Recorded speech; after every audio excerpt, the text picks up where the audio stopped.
Alright, this is how I set my poles. One man that can build a tractor, pallet forks,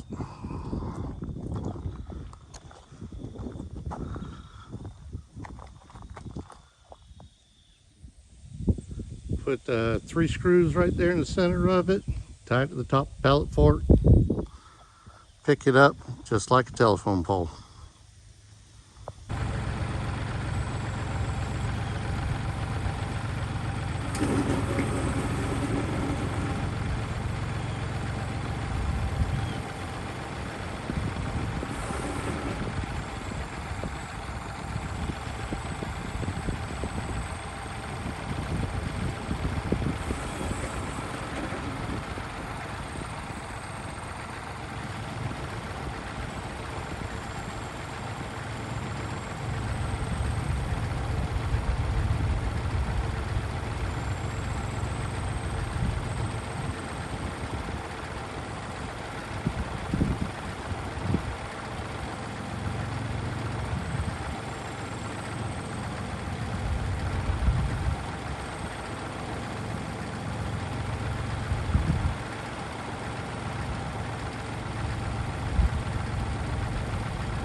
That is right on.